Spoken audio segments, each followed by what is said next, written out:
গল্পের শুরুতেই আমরা আমাদের ফিমিনি তোয়াকে দেখতে পাই। সে তো আজকে অনেক বেশি এক্সাইটেড ছিল, সাথে একটু নার্ভাসও ছিল, কারণ আজকে তার কলেজের ফার্স্ট দিন। ও তো একটি ব্রেড খাচ্ছিল এবং মনে মনে চিন্তা করছিল যে আজকে তার ক্লাসটি কেমন যাবে। সেই সময় একটি ছেলে জোরে সাইকেলে করে এসে তোয়ার হাত থেকে ব্রেডটি ছিনিয়ে নিয়ে যায়। এই ছেলেটির নাম হচ্ছে জিয়ান।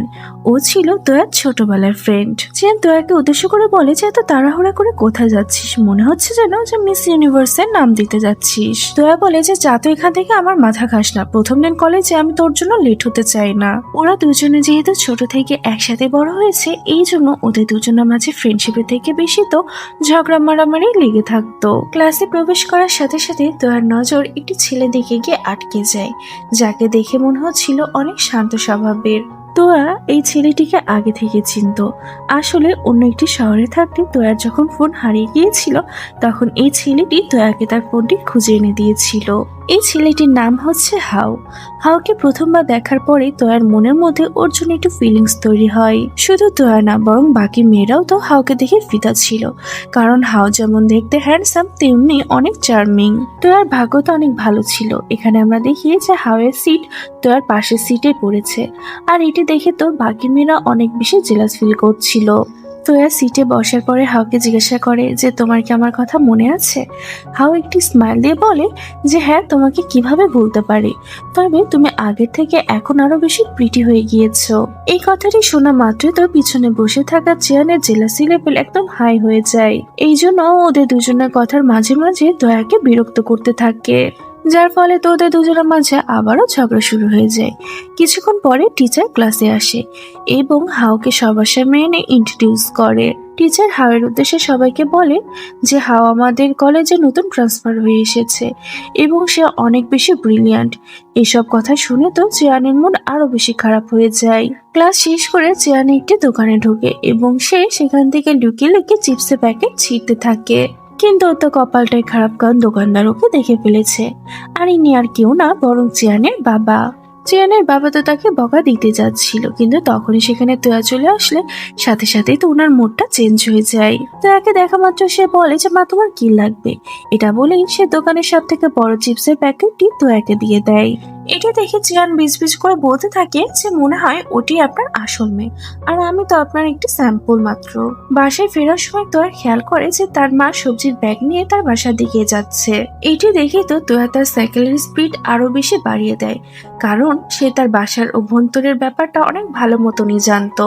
কারণ যখনই তোয়ার মা বাইরে যেত, তখনই তোয়ার বাবা তার বন্ধুদের নিয়ে গেম খেলাতে ব্যস্ত থাকতো, যেটি তোয়ার মা একদমই পছন্দ করতো না। তোয়া বাসার সামনে পৌঁছানো মাত্রই তার বাবাকে জোরে বলতে থাকে যে মা আসছে। ব্যাস, এই কথাটুকু শোনার পরে তোয়ার বাবা এত তাড়াহুড়ো করে সবকিছু গুছিয়ে ফেলতে থাকে, মনে হয় যেন ফায়ার অ্যালার্ম বাজছে।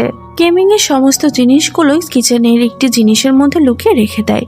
মা আসার পরে তার কাছে এমনই মনে হয় যেন সবকিছু স্বাভাবিক রয়েছে, কিন্তু সবকিছু আর বেশিক্ষণ স্বাভাবিক থাকে না। মা কিচেনে যাওয়ার পরে তো প্রমাণ পেয়ে যায়, আর তখনই শুরু হয় লেকচারবাজি। দুইজনের ঝগড়া বিরক্ত হয়ে তোয়া তার কানে হেডফোন লাগিয়ে দেয়, যাতে করে সে আর কিছু শুনতে না পায়। বিকাল বেলায় জিয়ান বাহিরে ঘোরাফেরা করছিল। সেই সময় সে তার বাবাকে অন্য একটি মহিলার সাথে দেখতে পায়। ওর মাথার মধ্যে খারাপ খারাপ চিন্তা ঘুরপাক খেতে থাকে। আসলে জিয়ানের মা ছোটবেলাতেই মারা গিয়েছিল, এই জন্য জিয়ানের মনে একটি ভয় ঢুকে যায়। তো আর সেই সময় ওর পাশ দিয়ে যাচ্ছিল, আর সে জিয়ানের ফেসটি দেখে ব্যাপারটা বুঝতে পেরে যায়। আর সে ওর কাছে এসে বলে যে রিল্যাক্স কর, ওই আন্টিটির মুখটা দেখেছিস কত বড়। দেখে তো এমনই মনে হচ্ছে যে উনি তোর বাবার সেভিংস একদিনে শেষ করে ফেলবে। তোর বাবা এত বেশি সাহসী না যে এরকম কোনো মহিলাকে নিজের জীবনে নিয়ে আসতে দিবে। জানতো তার কোনো কথাতে পাত্তা দেয় না। পরের দিন ক্লাসে তোরা পড়াশোনা বাদ দিয়ে লুকিয়ে হাওয়ার স্কেচ বানাচ্ছিল, কিন্তু টিচার ওকে ধরে ফেলে আর বকা দিয়ে বলে যে সব নোবেল লেখার শখ ক্লাসের বাইরে গিয়ে পূরণ করো। এর আগে যে ড্রামাটি হয়েছিল সেটা থেকে কি তুমি কোনো শিক্ষা নিয়েছো নাকি নেওনি? এইটি শুনে তোরা তো পুরো শকড হয়ে যায়, কারণ সেই ব্যাপারটা তো শুধু জিয়ানকে বলেছিল, তাহলে টিচার কিভাবে জানতে পারলো? আসলে হয়েছিলটা এমন যে তোয়া লিখতে অনেক বেশি ভালো লাগতো, এই জন্য সে একটি ম্যাগাজিন কোম্পানিতে অ্যাপ্লাই করেছিল। চেহানো ওকে ফোন সাপোর্ট করেছিল। ম্যাগাজিন কোম্পানি থেকে তোয়ার কাছে ফোন আসে এবং তাকে একটা অ্যাড্রেস দেওয়া হয়। তোয়া তার বাবার থেকে টাকা নিয়ে সেই অ্যাড্রেসে চলে যায়। সেখানে যাওয়ার পরে একটি মহিলা ভুল বুঝিয়ে তার থেকে টাকা নিয়ে তাকে অন্য একটি জায়গাতে পাঠিয়ে দেয়। সেখানে যাওয়ার পরে তোয়া ব্যাপারটা বুঝতে পারে যে তার সাথে আসলে স্ক্যাম করা হয়েছে। তোয়া তার বাবার এত কষ্টের টাকা এইভাবে ফুরিয়ে ফেলেছে ভেবে তো তার অনেক বেশি কষ্ট লাগে। তাই সে কান্না করতে করতে চেয়ানকে ফোন দেয় আর তাকে বলে যে প্লিজ তুমি আমাকে এখান থেকে নিয়ে যাও। কিছুক্ষণ পরে চেয়ান যখন সেখানে আসে তখন সে দেখে যে তোয়া একটি ছেলেকে এখান থেকে চলে যাওয়ার জন্য বলছে। ওই ছেলেটা আসলে হাও ছিল আর এটাই সেই দিন ছিল যেদিন তোয়া তার ফোনটি হারিয়ে ফেলেছিল এবং হাও তাকে ফোনটি খুঁজে এনে দিয়েছিল। এখানে আসার পরে রাত হয়ে যায় আর এই শহরে যেহেতু তারা নতুন ছিল তাই তাদেরকে একটি হোটেল বুক করতে হয়। তবে হোটেলে আর কোনো রুম ছিল না, মাত্র একটি রুম ছিল, যার কারণে তাদেরকে একটি রুম শেয়ার করে থাকতে হয়। রুমের মধ্যে যাওয়ার পর ওরা বুঝতে পারে যে এই রুমটিতে একটি রোমান্টিক কাপলদের জন্য তৈরি করা হয়েছে। চ্যান তোয়াকে বলে যে তুমি বেডে ঘুমাও, আমি সোফাতে গিয়ে ঘুমিয়ে পড়ছি। তোরা হাসতে হাসতে বলে যে বেডে তো এত জায়গা রয়েছে, তাহলে তোমার বেডে শুতে কি প্রবলেম। তখন চ্যান বলে যে এত বেশি বকবক করো না। এটা বলেই সে সোফাতে ঘুমিয়ে পড়ে। চ্যান গভীর ঘুমের মধ্যে ছিল, কিন্তু তার ঠোঁটে ছোট্ট একটি স্মাইল ছিল। আসলে সে তোয়াকে নিয়ে স্বপ্ন দেখছিল যে ওরা দুজনে সুন্দর একটি জায়গাতে আছে এবং চ্যান ওকে কিছু একটা বলতে যাচ্ছিল, কিন্তু তখনই একটি জোরে থাপ্পড় লাগে ওর গালে আর ওর ঘুমটি ভেঙে যায়। ঘুম ভাঙতে ও তার সামনে তোয়াকে দেখতে পায় আর মনে মনে ভাবে যে কিসের বদলে এভাবে আমি থাপ্পড় পেলাম। পরের দিন সকালবেলায় ওরা আবারও নিজেদের বাসাতে ফিরে আসে আর ওই ঘটনাটি ওখানে শেষ হয়ে যায়। সিন আবার প্রেজেন্টে চলে আসে।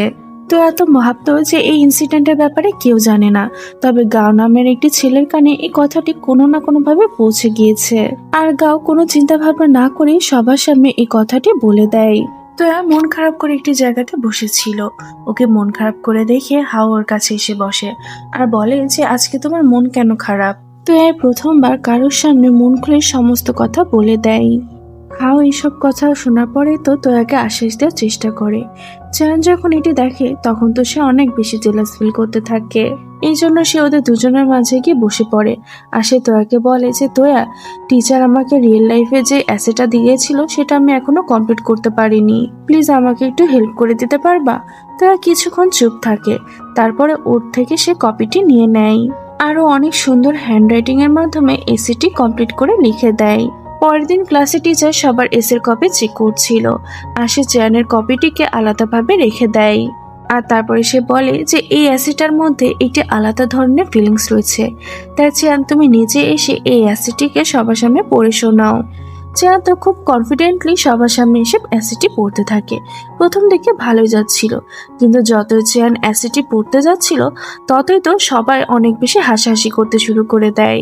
অ্যাসে এমন ছিল যেন কোনো মেয়ে তার মনের কথাটি এর মাধ্যমে লিখে দিয়েছে। পুরো ক্লাস তো হাসতে হাসতে পুরো মেতে উঠেছিল আর তোয়া তো মনে মনে অনেক বেশি খুশি হচ্ছিল। ক্লাস শেষ করার পরে চেয়ান তোয়ার কাছে যায় আর ওকে বলে যে তুমি এটা ইচ্ছে করে করেছো তাই না। তোয়া বলে যে আজকের পর থেকে তুমি আমার সাথে আর কথা বলবে না। এটা বলে তোয়া সেখান থেকে চলে যায়। চেয়ান তো ওখানেই বসে থাকে, ও তো বুঝতেই পারছিল না যে হঠাৎ কি হয়ে গেল। কিছুদিন পরে সিন দেখানো হয়, তোয়া হসপিটালে আসে। আসলে কিছুদিন ধরে ওর শরীরটা খুব একটা ভালো যাচ্ছিল না। রিপোর্ট হাতে পাওয়ার পরে তোর ফেসটা পুরো ফ্যাকাশে হয়ে যায়। ডক্টর অনেক গম্ভীর স্বরে বলে তোমার নিউরোলজিক্যাল হেপাটাইটিস হয়েছে, রেগুলার চেক আপ করা প্রয়োজন। একটু যদি অন্যমনস্ক হও তাহলে এটা তোমার জন্য অনেক ক্ষতি বয়ে আনতে পারে। তো হয়তো এই ব্যাপারটা তার প্যারেন্টসদেরকে জানায় না। স্কুলেও সে একদম চুপচাপ হয়ে গিয়েছিল। সে এক জায়গায় বসে থাকতো আর সবসময় অন্যমনস্ক হয়ে থাকতো। একদিন ক্লাস শেষ হওয়ার পরে তোয়া খেয়াল করে যে তার মেডিকেল রিপোর্টটি হারিয়ে গিয়েছে। সে তাড়াহুড়া করে মেডিকেল রিপোর্টটি খুঁজতে থাকে। হাওয়াইটি দেখে ওকে জিজ্ঞাসা করে যে তুমি কি কিছু খুঁজছো। তোয়া তার প্রশ্নটিকে এড়িয়ে দিয়ে তাড়াতাড়ি করে সেখান থেকে চলে যায়। ওইদিকে একটি মেয়ের হাতে এই রিপোর্টটি পড়ে যায় আর সে কিউরিওসিটিতে এই রিপোর্টটি খুলে দেখে আর এখানে সিনটি কাট হয়ে যায়। সন্ধ্যার পরে তোয়া এবং হাও একটি জায়গাতে স্ট্রিট ফুড খেতে যায়। এটি সেই জায়গা ছিল যেখানে তোরা একসময় চেয়ানের সাথে আসতো, কিন্তু আজ সিচুয়েশনটা পুরো আলাদা ছিল। ওই রাস্তা দিয়ে চেয়ানো যাচ্ছিল আর সে ওদের দুজনকে ভাবে দেখে ফেলে। আর ওদেরকে দেখা মাত্র সে ওদের সাথে গিয়ে বসে। হাও জিজ্ঞাসা করে যে তুমি এখানে। চিয়ান কিছু বলতে যাচ্ছিল, তখনই তোয়া পা দিয়ে ওকে গুতা মেরে চুপ করিয়ে দেয়। আসলে তোয়া হাওকে বলেছিল যে সে এখানে সবসময় একা আসতো, আর এটা সে ওকে ইমপ্রেস করার জন্য বলেছিল। খাওয়া দাওয়া শেষ হওয়ার পরে হাও তোয়াকে বলে যে আমি আবারও তোমার সাথে এখানে আসতে চাই। চিয়ান হাত উঁচু করে বলে যে হ্যাঁ হ্যাঁ আমিও। তোয়া তো তখন পুরো রাগান্বিত হয়ে যায়। চিয়ান বুঝতে পেরে যায় যে তোয়া রেগে গিয়েছে। পরের দিন তোয়া যখন ক্লাসে যায় তখন দেখে যে সবাই যেন তার থেকে দূরে দূরে থাকার চেষ্টা করছে। তোয়া যেহেতু হেপাটাইটিস রয়েছে তাই কেউ মুখের উপর ওকে কিছু বলছিল না, কিন্তু সবার থেকে দূরে থাকার চেষ্টা করছিল। তবে সবার মধ্যে থেকে সে একটু আলাদা ছিল। সে তোয়ার জন্য ক্যান্টিন থেকে খাবার নিয়ে এসে ওর মনটা ঠিক করার চেষ্টা করে, আর তোয়াও একটু ভালো ফিল করছিল। কিন্তু তখনই কিছু ছেলেরা পিছন থেকে খারাপ খারাপ কমেন্ট করতে থাকে, আর তোয়া তো খাবারটি না খেয়ে সেখান থেকে উঠে চলে যায়। হাও এসে ওকে বোঝায় যে চিন্তা করো না, এই অসুখটি ট্রিটমেন্টের মাধ্যমে ঠিক করা সম্ভব। তোয়া একটু রিল্যাক্স ফিল করতে থাকে। তখনই সেন নামের মেয়েটি এসে সিম্প্যাথি নেওয়ার চেষ্টা করতে থাকে। আসলে তো এটাই যে ওই এই কথাটি পুরো ক্লাসে ছড়িয়েছে। দ্বিতীয়বার হাও আবার ওর জন্য খাবার নিয়ে আসে, এবং তো এবার আর ওকে মানা করতে পারে না। দূর থেকে যেন এই সমস্ত কিছু দেখছিল, ওর মনটা তো অনেক বেশি ভারী হয়ে যায়। আর সে ব্যাপারটাও জানতে পারে যে কিছু ছেলেরা তো একে নিয়ে খারাপ খারাপ কমেন্টস করেছিল। চেয়ান তো নিজেকে আর আটকাতে পারে না, আর সে ওই ছেলেগুলোর সাথে গিয়ে মারামারি করে। যখন তোয়া ব্যাপারটা জানতে পারে তখন সে দৌড়ে ওর কাছে যায়।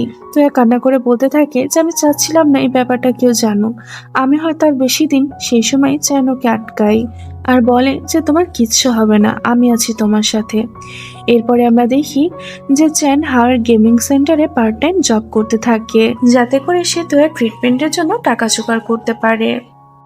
একদিন ও শুনে ফেলে যে ওর বাবা এবং তোয়ার বাবা ওদের দুজনকে ভাই বোন বলছিল, আর এটি শুনে তো ওর মনটা পুরো ভেঙে যায়। এরপর থেকে ও তোয়ার থেকে দূরে থাকার চেষ্টা করে। তোয়ার ব্যাপারে ওকে জিজ্ঞাসা করলে ও তো ওকে ফুল ইগনোর করে। পরবর্তী সিনেমায় দেখতে পাই যে একটি অনুষ্ঠানে তোয়াকে স্পিচ দেওয়ার জন্য ডাকা হয়। তোয়া তো মন খুলে তার সাথে যা যা ঘটে গিয়েছে, তার অসুস্থতা সবকিছুর ব্যাপারে সে সবাইকে সত্যটা বলে দেয়। ও আরো বলে যে সবাই যখন আমার থেকে দূরে সরে গেল তখন শুধুমাত্র একটা মানুষ আমার সাথে ছিল, সেটি হচ্ছে আমার বেস্ট ফ্রেন্ড চিয়ান। এটি শুনে চিয়ান স্টেজের উপরে যায় এবং সে তোয়াকে জড়িয়ে ধরে।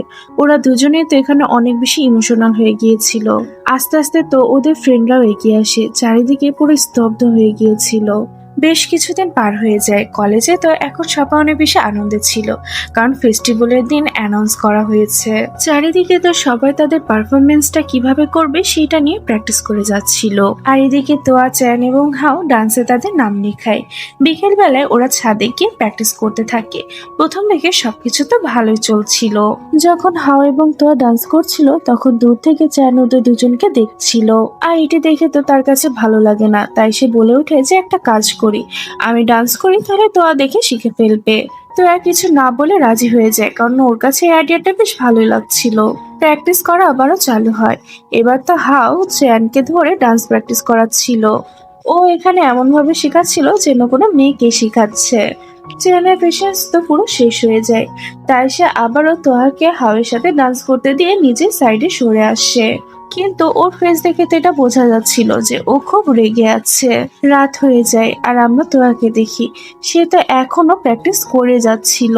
সেই সময় চেয়ানো সেখানে আসে এবং সে তোয়াকে মজা করে বলে যে আজকে তোমার হাওয়া আসেনি। তোরা হেসে বলে যে ড্রামা করো বন্ধ করো, যদি তোমার কাছে টাইম থাকে তাহলে তুমি আমাকে ডান্স শিখিয়ে দাও। চ্যান তো চেষ্টা করে, কিন্তু ওর স্টেপগুলো খুব একটা ভালো হচ্ছিল না। তোরা হেসে বলে যে যাও বাদ দাও, তোমাকে দিয়ে হবে না, আমি নিজেই শিখে নিচ্ছি। কিন্তু চ্যানের স্বর তো এবার অনেক গম্ভীর হয়ে যায় আর বলে যে না, আমি আর একটু মজা করব না, এবার আমি সিরিয়াস ভাবে ডান্স করব। এটি বলেই তো ও তোর সাথে ডান্স করা শুরু করে দেয়। আর এবার তো ওর স্টেপগুলো অনেক সুন্দর হচ্ছিল। ওরা দুজন মিলে খুব সুন্দরভাবে ডান্স করতে থাকে। এখানে তো ওরা দুজনে একে অপরকে দেখে যাচ্ছিল।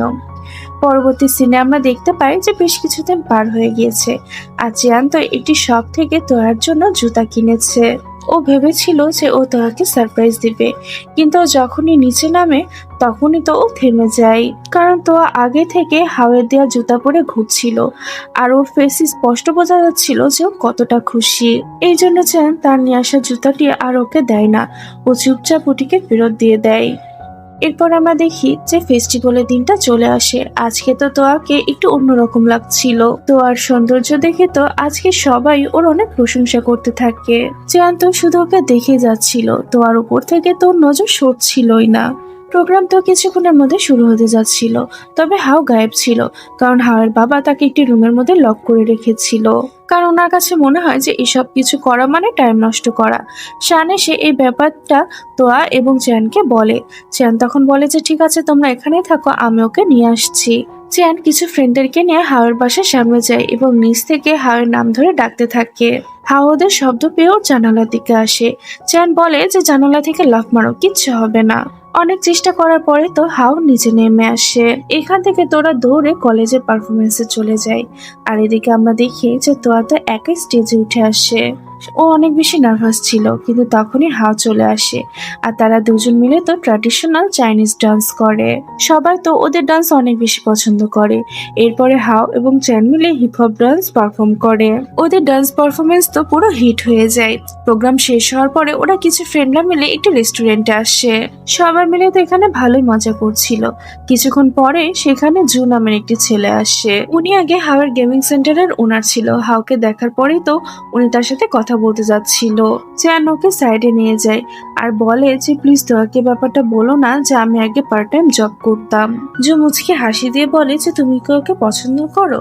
চ্যান ঘাবড়ে গিয়ে বলে যে না, ও আমার বোনের মতন। আসলে চ্যানের মাথার মধ্যে ওই ভাই বোনের কথাটি এখনো ঘুরপাক খাচ্ছিল। ও তো সত্যটা জানা অনেক জরুরি ছিল। ও তো ভাবছিল যে তোয়া হয়তো তার আপন বোন। এজন্য সে লুকিয়ে তোয়া থেকে একটি স্যাম্পল নিয়ে হসপিটালে যায়। কিন্তু হসপিটাল থেকে জানানো হয় যে এইটুকু স্যাম্পল ডিএনএ টেস্ট করার জন্য যথেষ্ট নয়। চ্যান মন খারাপ করে বাসায় ফিরে আসে। তোয়ার কাছে এসে জিজ্ঞাসা করে যে কি হয়েছে তোমার। কিন্তু চ্যান তো ওর কথাগুলোকে ইগনোর করছিল। তোয়াকে বলে যে জানো আমার ব্লাড গ্রুপও ও পজিটিভ। ব্লাড গ্রুপটি জানার পরে তো চ্যান কেমিস্ট্রি টিচারকে পরবর্তীতে এই ব্যাপারে জিজ্ঞাসা করে। টিচার ওকে বলে যে ও পজিটিভ এবং এবি পজিটিভ কখনো ভাই বোন হতে পারে না। এই কথাটি শোনার পরে তো চ্যান একটি শান্তি নিঃশ্বাস ফেলে আর মনে মনে বলে যে তার মানে তো আমার বোন না। এদিকে আমরা তোয়াকে দেখি। হাও তো তাকে একটি গিফট দেয়। বাসায় গিফটটি নিয়ে আসার পরে তোয়া গিফটটি খুলতে পারছিল না। সেই সময় তোয়ার একটি ডেলিভারি আসে। ও যখন বাইরে যায় তখনই চ্যান ওর রুমে আসে এবং সে তোয়ার টেবিলের উপরে বক্সটি খোলা দেখে। যখন ও বক্সটি ওপেন করে তখনই বক্সের মধ্যে ও একটি চিরকুটে একটি আজব ধরনের ফর্মুলা লেখা দেখতে পায়। ও কিছু না বলে সেখান থেকে চলে যায়। তোয়া ফিরে এসে যখন চিরকুটটি দেখে তখন ও কিছু বুঝতে পারছিল না। ও মনে করে যে ম্যাথের হয়তো কোনো ফর্মুলা হবে এটি। এই চিরকুটটি রেখে তো একটি নতুন ড্রেস পরে আয়নার সামনে নিজেকে দেখে অনেক বেশি খুশি হচ্ছিল। চ্যান ওকে বাইরে বসে থেকে দেখছিল। ও ভাবছিল যে ওই চিরকুটটি পেয়ে তোয়া অনেক বেশি খুশি, কিন্তু তোয়া তো আসলে নিজেকে দেখে খুশি হচ্ছিল। পরবর্তীতে ব্যাপারটা জানা যায় যে এই ফর্মুলাটি আসলে একটি প্রপোজাল। হাওয়া আসলে ম্যাথের মাধ্যমে তোয়াকে প্রপোজ করতে চাচ্ছিল। তোয়া যখন কলেজে যায় তখন হাওয়াকে জিজ্ঞাসা করে যে তোমার অ্যান্সারটা কি। তোয়া তো কিছু না বুঝে হ্যাঁ বলে দেয় আর এটি শুনে তো হাওয়া অনেক বেশি খুশি হয়ে যায়। পরবর্তীতে আমাদের শ্যানকে দেখানো হয়। সে এসে হাওকে প্রপোজ করে, কিন্তু হাও তো ওকে মানা করে দেয়। শ্যানের মনটা তো পুরো ভেঙে যায়। ওর কাছে মনে হয় যে সবকিছু তোয়ার কারণেই হয়েছে।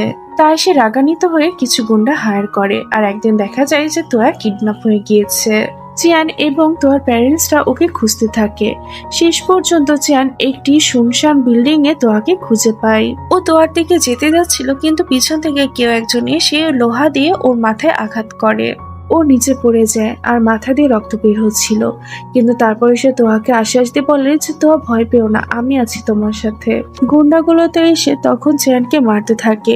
তোয়া তো তখন ওর জন্য খুবই কান্নাকাটি করতে থাকে আর গুন্ডাগুলোকে বোঝাতে থাকে যেন তারা ওকে না মারে।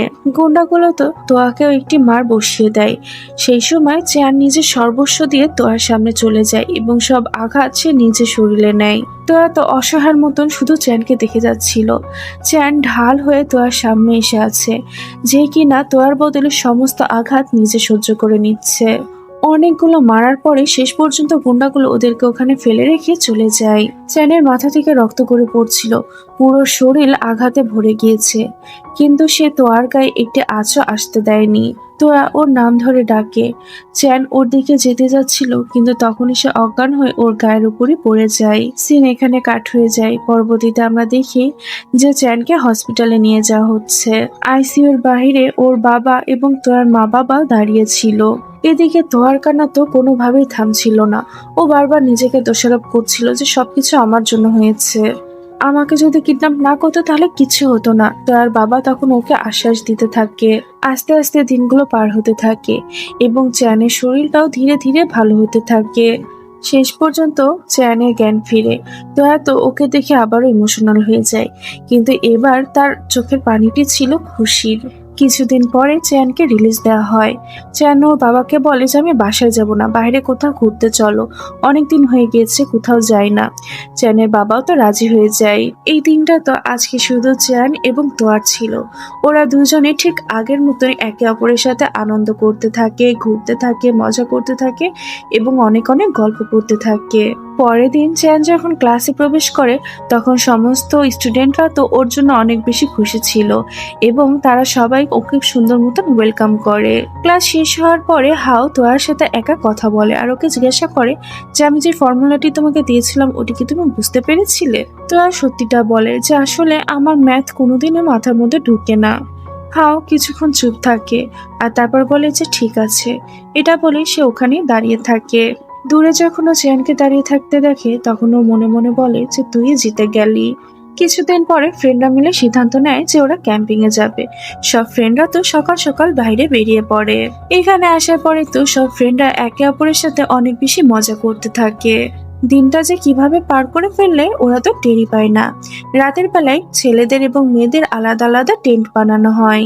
টেন্টের মধ্যে তোয়া এবং ভ্যান কথাবার্তা বলছিল। এখানে ভ্যান ওকে মজা করে জিজ্ঞাসা করে যে তোমার কেমন টাইপের ছেলে পছন্দ। পাশের টেন্টে থাকা হাও এবং চ্যান মিলে তো ওদের কথাগুলো অনেক মনোযোগ সহকারে শুনছিল। তোয়া বলে যে যে ছেলেটা অনেক বেশি ফানি হবে। এদিকে হাও চ্যানকে বলে যে তুমি যখন হসপিটালে ছিলে তখন আমি দেখেছি তোয়া তোমার জন্য কত বেশি টেনশনের মধ্যে ছিল। চ্যান একটু হাসি দিয়ে বলে যে ও সবার সাথে এমন বিহেভি করে। ক্যাম্পিং শেষ হওয়ার পরে তো সব ফ্রেন্ডরা অনেক মেমোরি ক্রিয়েট করে ফিরে আসে।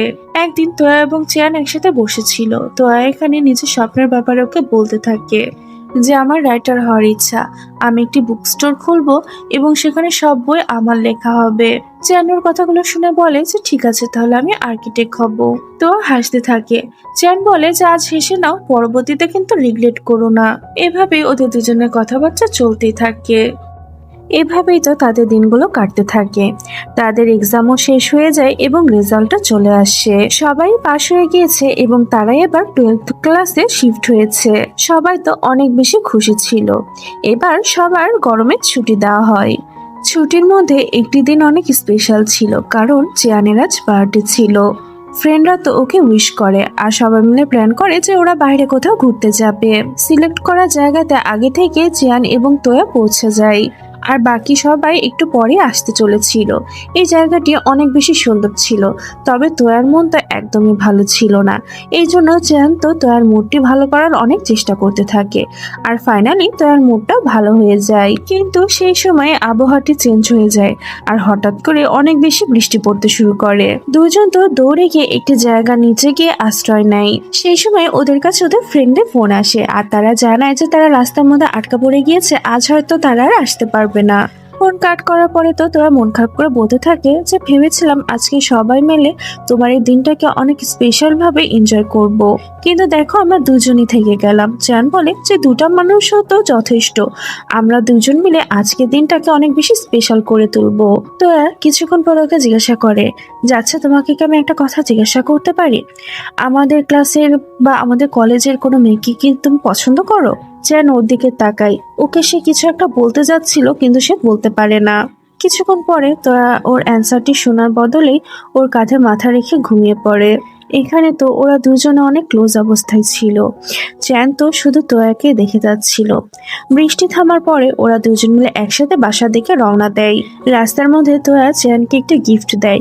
চ্যান অনেক এক্সাইটেড হয়ে গিফটটি খুলে দেখে যে এটি একটি লকেট এবং লকেটের মাঝে তার এবং তোয়ার একটি পিকচার রয়েছে। এইটি দেখে তো চ্যান অনেক বেশি খুশি হয়ে যায়, কিন্তু এরপরে সে তোয়ার সাথে মজা করে বলে যে মনে হচ্ছে এটি কোনো চিপ দোকান থেকে নেওয়া হয়েছে। এটি বলে সে লকেটটি নিজের গলায় পরে ফেলে। তো একটু রাগ করে বলে, যদি সস্তা মনে হয় তাহলে গলায় কেন পড়লে, আমার গিফট আমাকে ফেরত দাও। এইটা বলে তো ওদের দুজনের মাঝে আবারও খুনসুটির ঝগড়া বেঁধে যায়। অন্যদিকে আমাদের চেয়ানিয়ার বাবাকে দেখানো হয়, সে হসপিটালে এসে ডক্টরের মুখের কথা শুনে তো তার ফেসের এক্সপ্রেশনই চেঞ্জ হয়ে যায়। বাসায় ফিরে আসার পরে চেয়ান লক্ষ্য করে যে তার বাবা অনেক শান্ত হয়ে আছে। এরপরে একদিন চেয়ানের বাবা এবং তোয়ার বাবা কিছু জরুরি বিষয় নিয়ে কথাবার্তা বলছিল, কিন্তু যখনই চেয়ান এবং তোয়া ওখানে পৌঁছায় তখনই তো ওরা দুজনে চুপ হয়ে যায়। এইভাবে একদিন গরমের ছুটি শেষ হয়ে যায় এবং তাদের ক্লাস আবারও শুরু হয়ে যায়। টিচার ক্লাসে এসে বলে দেয় যে এবার আর কোনো মজা মাস্তি না, তোমাদের সামনে শুধুমাত্র একটি গোল, সেটা হচ্ছে এক্সাম। সবাই তো টিচারের কথা শুনে অনেক সিরিয়াস হয়ে যায়। রাতের বেলায় তোয়াকে দেখি সে তো রুমের মধ্যে বসে পড়াশোনা করছিল। এদিকে তোয়ার মা বাবা ফোনে কথাবার্তা বলছিল। আসলে তোয়ার মা কিছু কাজের কারণে বাইরে ছিল কিছুদিন ধরে। এখানে তোয়ার বাবা বলছিল যে চেয়ানের বাবা এখন চেয়ানের আসল মাকে খুঁজে বের করার চেষ্টা করছে। ওরা বলে যে উনি তো প্রথমে বলেছিল যে সত্যটা কোনোদিন সামনে নিয়ে আসবে না, তাহলে আজ হঠাৎ এমনটা কেন করছে। তোয়া তো ওনাদের দুজনের সমস্ত কথা শুনে ফেলে, আর সে তো পুরো শকড হয়ে যায়। তোয়ার ব্যাপারটা বুঝতে পেরে যায় যে চেয়ান তার বাবার নিজের ছেলে না। এই কথাটি শুনে তো তোয়া অনেক বেশি আপসেট হয়ে যায়, আর সারা রাত ধরে শুধু ওই কথা নিয়ে ভাবনা চিন্তা করতে থাকে। পরের দিন আমরা দেখি যে চেয়ানের বাবা সিদ্ধান্ত নেয় যে সে চেয়ানকে সমস্ত সত্য কথা বলে দিবে। তাই সে চেয়ানের কাছে গিয়ে বলে যে আমি তোমাকে কিছু বলতে চাই। এটা বলেই সে বলে যে আমি তোমার জন্মদাতা পিতা না। চেয়ান হেসে দিয়ে বলে যে তুমি নিশ্চয় আমার সাথে মজা করছো, কিন্তু চেয়ানের বাবা তো গম্ভীর স্বরে বলে যে না, আমি সত্যি বলছি, আর তোমার আসল মা কোথায় এই ব্যাপারটা আমি জানতে পেরেছি। চেয়ানের বাবা সমস্ত সত্যটাকে বলতে থাকে, যে তোমার জন্ম কিভাবে, আমি তোমাকে অনাথ আশ্রম থেকে নিয়ে এসেছি, সমস্ত কিছু। শেষ পর্যন্ত সে এটাই বলে যে তুমি সারা জীবন আমার কাছে তুমি নিজের ছেলের মতনই হয়ে থাকবে। চেয়ান তো ওনাকে কিছুই বলে না, এমনটা মনে হচ্ছিল যে ওর মনটা পুরো ভেঙে গিয়েছে। ও চুপচাপ বাসা থেকে বেরিয়ে আসে, তবে রাস্তার মধ্যে ওর সাথে তোয়া দেখা হয়ে যায়। ও তোয়ার ফেস দেখেও ব্যাপারটা বুঝতে পেরে যায় যে তোয়া সবকিছু জানতো। ও তখন ইমোশনাল হয়ে তোয়াকে জিজ্ঞাসা করে যে তুমি আগে থেকে সবকিছু জানতে, তাহলে আমাকে এতদিন কেন বলোনি। তোয়া বলে যে আমি এই সত্যটা 2 দিন আগে জানতে পেরেছি, তবে বিশ্বাস করো আমাকে, এই সত্যটা বলার সাহস আমার হয়নি। আমি জানতাম এই কথাটা তোমাকে ভেতর থেকে কতটা ভেঙে দিবে, কিন্তু জানতো কোনো কিছু শোনার অবস্থাতেই ছিল না। ও কিছু না বলে দৌড়ে সেখান থেকে চলে যায়, আর তোরা তো চুপচাপ সেখানে দাঁড়িয়ে ওকে চলে যেতে দেখছিল।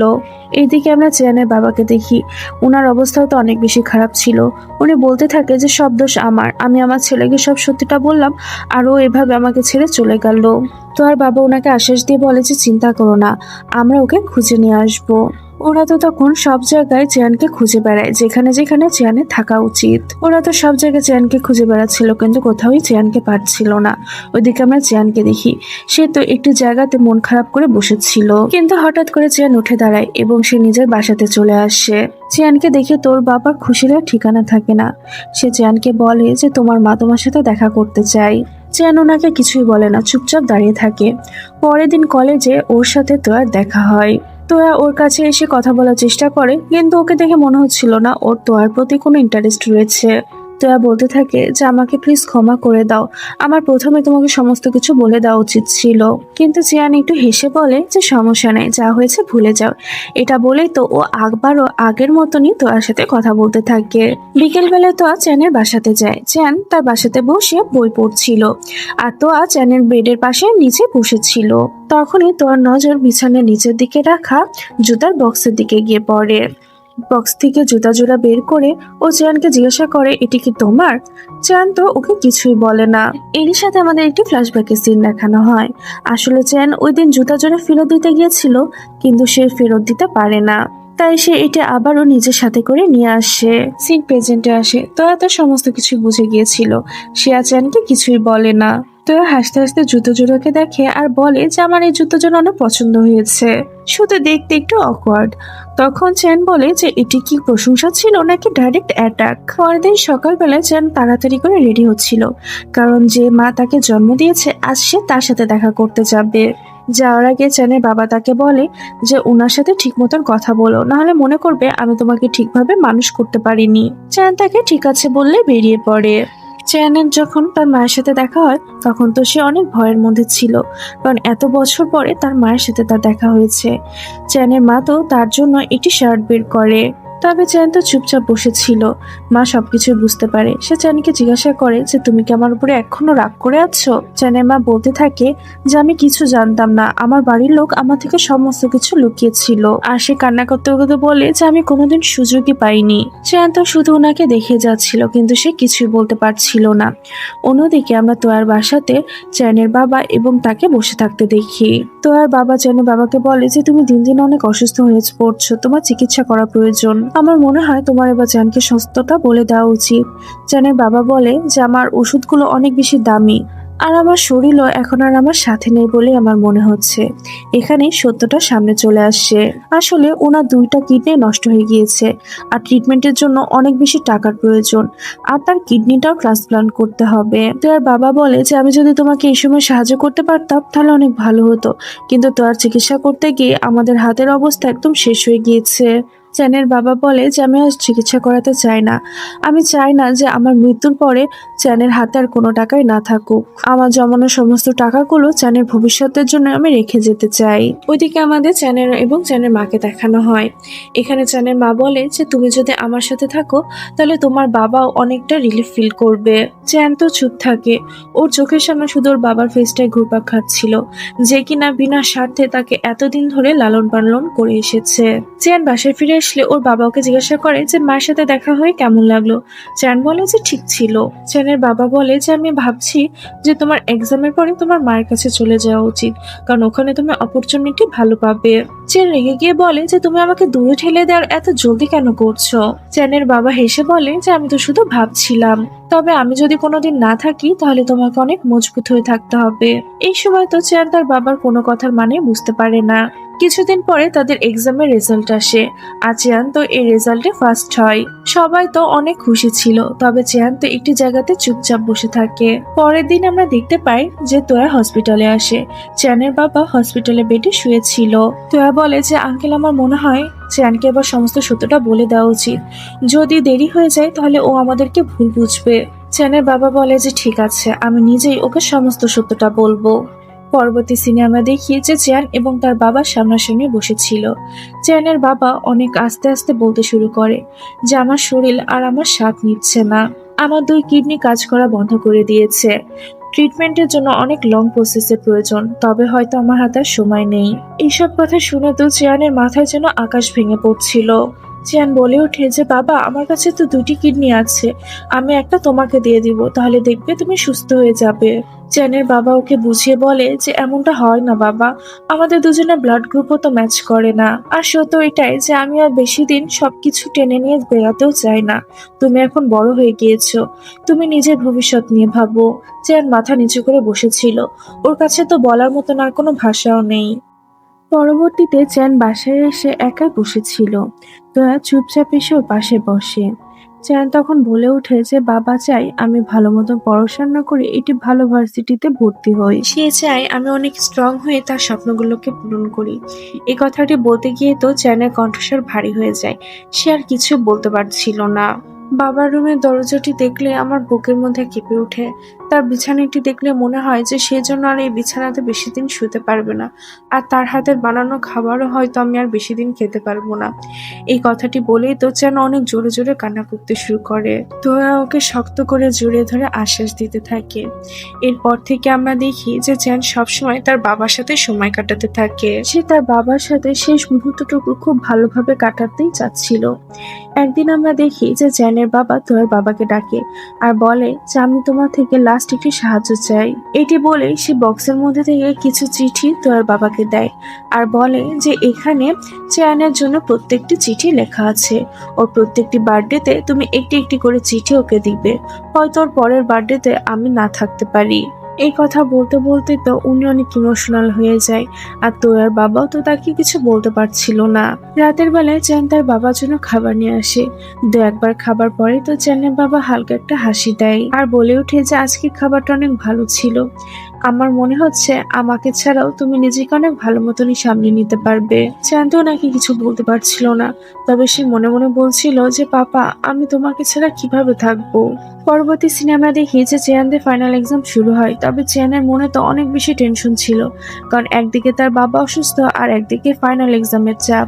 শেষ পরীক্ষার দিন চেয়ান যখন তার এক্সাম হলে এন্টার করতে যাচ্ছিল, তখনই একটি খবর তার মনটা পুরো ভেঙে চুরে শেষ করে দেয়, যে তার বাবা আর এই দুনিয়াতে বেঁচে নেই। চেয়ান তো কোনোভাবে আর নিজেকে সামলাতে পারছিল না।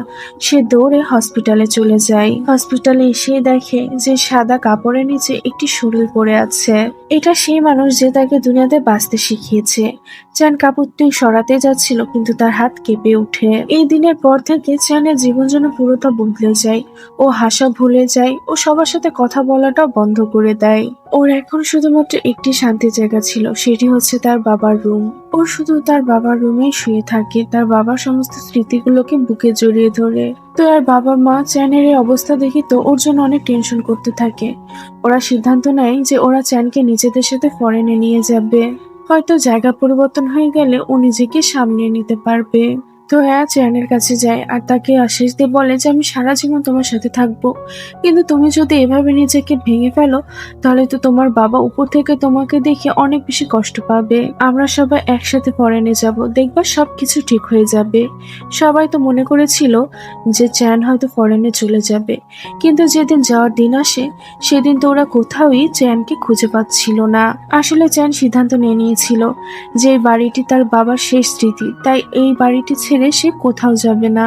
শেষ পর্যন্ত তোয়াদের গাড়ি চলে যাওয়ার সময় চলে আসে।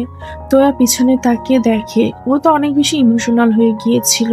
আর এদিকে আমরা চ্যানকে দেখি, সে তো রুমের মধ্যে এক কোণায় বসে চুপচাপ কান্না করছিল, তোয়ার জন্য এবং তার বাবার জন্য। সেই দিনই তোয়া যখন ফরেনে পৌঁছে যায়, তখনই সে তার ব্যাগের মধ্যে একটি চিঠি পায়, যেটি চ্যানে দেওয়া ছিল, যেখানে লেখা ছিল যে তুমি যখন এই চিঠিটি পড়বে তখন হয়তো তুমি আমার থেকে অনেক দূরে থাকবে। এই কথাগুলো তোমার সামনে দাঁড়িয়ে বলার আমার একটুও সাহস ছিল না। আমি চাচ্ছিলাম না যে আমার কারণে তোমার ফিউচারে বাধা পড়ুক। আমি তোমাকে শেষবার বিদায়ও জানাতে আসতে পারলাম না, তবে তুমি মনে রেখো, আমার মনে সারা জীবন তুমি থাকবে। চিঠির প্রত্যেকটা লাইন পড়ার সাথে সাথেই তো তোরা চোখ দিয়ে অঝরে পানি পড়তে থাকে। এইভাবে বেশ কিছুটা বছর কেটে যায়। তোরা তার পড়াশোনা শেষ করে আবারও ফিরে আসে। এখানে আসার পরে তো তার কাছে সবকিছু ঠিক আগের মতনই লাগছিল, যেমনটা সে এখানে রেখে গিয়েছিল। এরপরে তো একটি বুক স্টোরে যায়। এই সবটি ঠিক তেমনই ছিল যেমনটা ও স্বপ্ন দেখতো। প্রত্যেকটা টেবিলে সূর্যমুখীর ফুল রাখা ছিল, আর এই বুক স্টোরের ডিজাইনটা চেয়ান করেছিল। চেয়ান এখন একটি সাকসেসফুল আর্কিটেক্ট হয়ে গিয়েছে। ও প্রত্যেক শহরে ঘুরে ঘুরে কাজ করে বেড়াতো, কিন্তু শেষ পর্যন্ত সে নিজের বাসাতেই ফিরে আসতো। একদিন যখন চেয়ান কাজের জন্য বের হচ্ছিল, তখনই ওর কাছে তোয়ার বাবার ফোন আসে, আর উনি তাকে জানায় যে তোয়া ফিরে গিয়েছে। তুমি যদি ওকে খুঁজে না বের করো, তাহলে ও হারিয়ে যাবে। চেয়ান তো তোয়াকে খোঁজার জন্য শহরের প্রত্যেকটি গলি খুঁজতে থাকে। শেষ পর্যন্ত সে ওই বুক স্টোরে তোয়াকে দেখতে পায়। তোয়া তো এখানে অনেক ইমোশনাল হয়ে যায়। তখন হঠাৎ করে চেয়ান চেয়ান বলে কেউ ডেকে উঠে। চেয়ান চোখ খুলে দেখে যে ও ক্লাসরুমে রয়েছে। সামনে আছে তোয়া, হাও, টিচার, অনেকেই। সবকিছু একদম নর্মাল রয়েছে, আর চেয়ানের বাবাও বেঁচে রয়েছে, আর তোয়াও তার সাথেই আছে। চেয়ান তো খুশি হয়ে তার ক্লাস টিচারকে গিয়ে জড়িয়ে ধরে। পুরো ক্লাস তো অবাক হয়ে ওকে দেখছিল। চেয়ান কাউকে কিছু না বলেই তোয়ার হাত ধরে তাকে ক্লাস থেকে বাইরে নিয়ে যায়। এবার আর সে কোনো সময় নষ্ট না করেই তোয়াকে জড়িয়ে ধরে তার মনের সমস্ত কথাগুলো বলে দেয়। তোয়া প্রথমে একটু অবাক হয়, কিন্তু তারপরেও হেসে দেয়। আসলে সেও চেয়ানকে অনেক আগে থেকে ভালোবাসতো। ওরা দুজনে এখানে দুজনের ভালোবাসার কথাটি একে অপরকে বলে দেয়, আর তাদের দুজনের এই হাসি খুশি মুহূর্তের সাথেই আমাদের আজকের এই গল্পটি এখানেই শেষ হয়ে যায়।